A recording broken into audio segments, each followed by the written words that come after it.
Napulot ng bata ang balat ng ahas. Kinuha niya ito at tiningnan. Di mo may lumalapit na panganib. Nang lumakad siya sa guba, ang paligid ay naging kakaiba. May isang boses ng babae. Hello bata, may 100-meter python sa harap niya. Anong ginagawa mo dito? Ito ang aking tahanan. Lumalapit ang sawa sa bata. Nagpapalabas ng magic power. Nakalimutan ng bata na tumakas. Dahil sa mata ng sawa, nakita ang sariling karanasan. Dinala ng tatay siya sa kagubatan. Inatake sila ng tigre. Pinatay ng tigre ang ama ng bata. Nabulag ito ng sulo. Mabilis na nakatakas ang tigre. Ligtas ang batang lalaki. Nanginginig na lumabas ng yungib. May nakitang Black Panther. Nakatingin sa Black Panther. Di natatakot ang bata. Inabot ang kamay. Di siya kinain ng panther. Ibigay siya sa hari ng lobo. Sana maprotektahan siya ng mga lobo. Pinangalanan siya ng Mowgli. Lumaki sa pangangalaga ng lobo at panther. Pinalaki siya gaya ng mga lobo. Unti-unti ding may ugali ng lobo. Di nagtagal, natuklasan siya ng tigre. Lumanas dito ng tagtuyot. Ang antas ng tubig ng ilog ay bumaba. Tinatawag ito na Peace Rock. Sa tuwing may lalabas, bawal manghuli at lumaban mga hayop. Isang mapayapang tanawin. Kingfisher sa bibig ng buwaya. Magkayakap ang daga at ahas. Biglang lumitaw ang sandok. Si Mowgli ang umiinom ng tubig. Marunong ang tao mag-invent. Tinuruan ng hari ng lobo siya ng aral. Di pinapayagan ang pag-uugali ng tao. Sa ngayon, ang agila ay biglang sumigaw. Lahat ng hayop ay nasa alerto. Isang makulay na higanteng tigre. Si Shere Khan. Pag ang tigre ay lumapit, lahat ng hayop ay aatras. Nagtago ang bata sa likod ng lobo. Natuklasan ito ng tigre. Pinilit ang lobo ibigay ang bata. Pagharap sa banta ng tigre, mga lobo ay di umaatras. Malapit nang gumalaw ang tigre. Dahil ito ay isang truce. Nagsabi ng malupit na salita. Pagtapos ng truce, mamatay sila. Maaari mo siyang protektahan. Pero isipin mo, ilang buhay ng lobo ang halaga ng bata. Tumalikod at umalis ang tigre. Si Mowgli ay halos nakatakas. Malapit na ang tag-ulan. Mamaha sa Peace Rock, harapin ang banta ng tigre. Pag-usapan ang kapalaran ni Mowgli. Nasa dilema ang hari ng lobo. Nagkusa tumayo, aalis ako. Ayoko may masasaktan. Tumanggi ang inang lobo, anak ko siya, kami lang ang pamilya niya. Ibalik sa Mowgli sa mundo ng tao. Para sigurado ligtas siya, para sa kaligtasan niya, nakumpermiso ang inang lobo. Okay lang po inay, di po ako lalayo. Babalik ako para makita ka. Huwag kalimutan na akin ka. Nagpaalam ang bata sa inang lobo. Ipapadala siya sa nayon ng tao. Nakasalubong isang elepante. Hiniling sumaludo sa elepante, dahil sila nilikha ang kagubatan. Ang bantay ng kagubatan. Di gustong umalis ng batang lalaki. Nakasalubong nila mga kalabaw. Inalerto ang bata na bumaba. Tingin ng bata, biro lang. Pagkatapos, kinagat ng panther ang tigre. By time para makatakas ang bata. Di siya katugma sa tigre. Hinabol ng tigre ang bata. Malapit maabyutin ang bata. Bigla, ang tigre ay hinarang ng mga kalabaw. Tumalon pababa ang bata. Nilunod ng kawan ng mga baka. Nahanap ng tigre ang bata. Malapit nang bumaba ang tigre. Inisip ng bata, mapatungo sa isang kalabaw. Hawakan ang mga sungay. Dinala siya ng kawan. Umuungal sa galit ang tigre. Sumunod ang bata sa kawan. Nagdala ng mudslide ang ulan. Sa desperasyon, tumalon siya sa ilog. Kumukuha ng piraso ng driftwood. Gaano na ba katagal? Patungo siya sa kagubatan. Nandito na, nakasalubong niya ang higanteng sawa. Na-hypnotize na si Mowgli. Nasagasaan ng higanteng sawa. Kinukulam ng sawa ang bata. Ibinuka ang bibig. Sa ngayon, nakoma ang kamalayan ng bata. Pagmulat ang mga mata, napasigaw sa takot ang bata. May isang brown bear sa harap. Sinabi ng brown bear, iniligtas siya mula sa sawa. Kailangang ibalik ang pabor. Dinadala siya sa matarik na bangin. Pumili ng honey para sa kanya. Tingnan ang beehive. Tumanggi ang bata. Nakakaawa ang brown bear. Kung di mo ako tutulungan, mamamatay ako sa gutom. Ang bata ay pumayag. Kailangan niya ng ilang tools. Itinali ang katawan. Sundutin ang pugad. Natusok siya ng mga bubuyog. Nahulog ang isa sa mga sanga. Narinig din ng ilang hayop. Niloloko na naman si Dod. Tatakas na ang unggoy na ito. Di siya unggoy. Ano iyon? Isang taong bara. Niloloko ng brown bear mga unggoy. Sinipa ng bata ng pugad. Nagtagumpay siya. Oo. Ang brown bear ay kumain na. Natusok ng husto ang bata. Ang performance ng bata, napabilib sa brown bear. Pupunta ang bata sa nayon ng tao. Nagpasya pa sakayin ang bata, di sila nakarating sa nayon. Nag-alinlangan ang bata, nakatira na siya sa kagubatan. Di alam kung kaya niya doon mabuhay. Hinihikayat na manatili ang bata, para protektahan siya, pero tulungan siya kumuha ng honey. Di niya gustong umalis kaya, sumasang-ayon siya, gumawa ng tool ang bata. Napakabilis ng pagkuha ng honey. Magkaibigan na sila ng brown bear. Kumakanta sila sa ilog ngayon. Mga hayop ay biglang tumakas. Parang may ano sa damuhan. Sa tense na titig ng brown bear, may lumabas na Black Panther.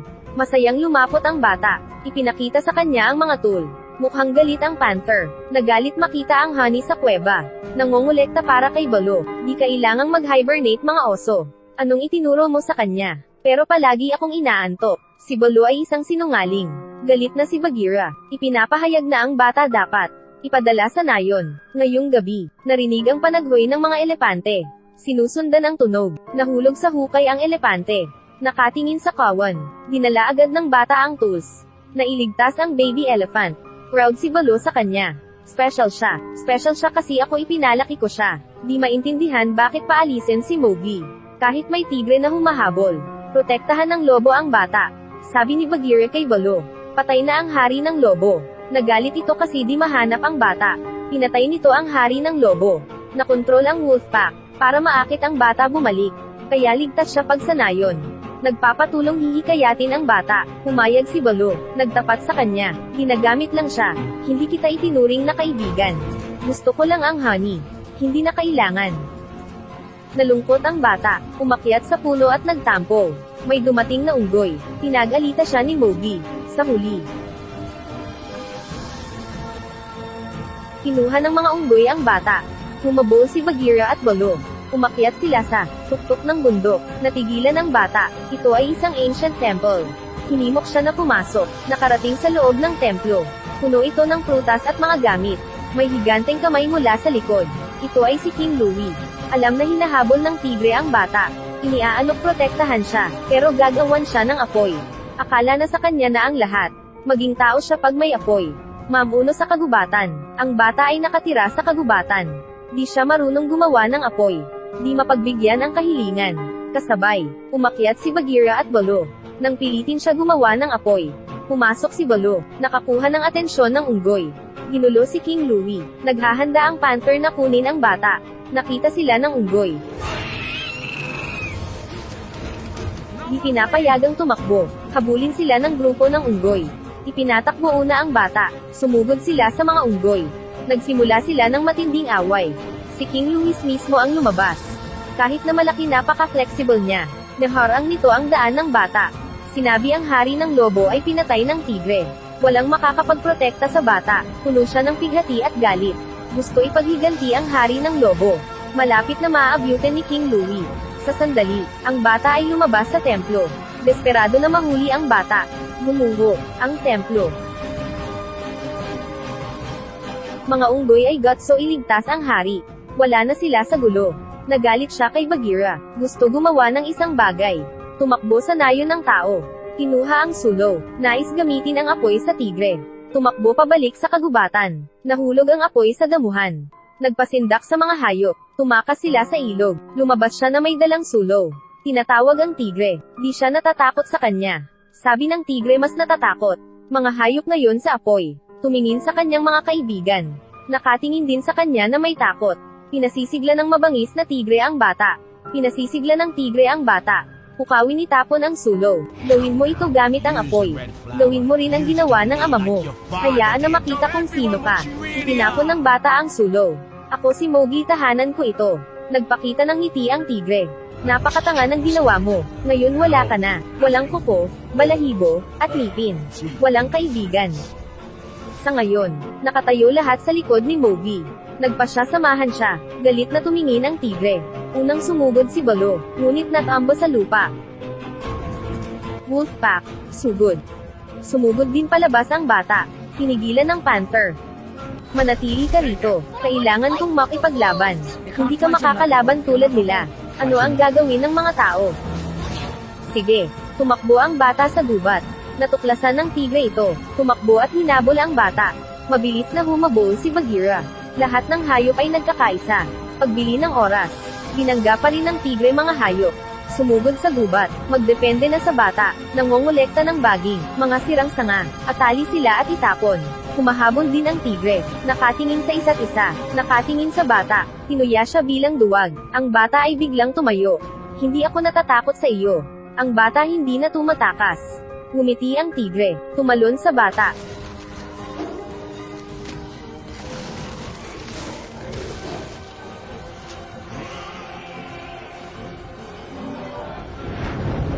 Natalo ang tigre gamit ang skill ng tao. Harapin ang apoy. Walang solusyon ang bata. Ito ang pagkakamali niya. Nakakita siya ng pag-asa. Pawan ng mga elepante. Naghuhukay sila ng kanal. Lumikha ng ilog. Ang apoy na napatay ng ilog. Mapayapa ulit ang kagubatan. Nanatili si Mowgli sa kagubatan. Kasama mga kaibigan. Ang mga tao ay matalino. Mga hayop ay matalino din.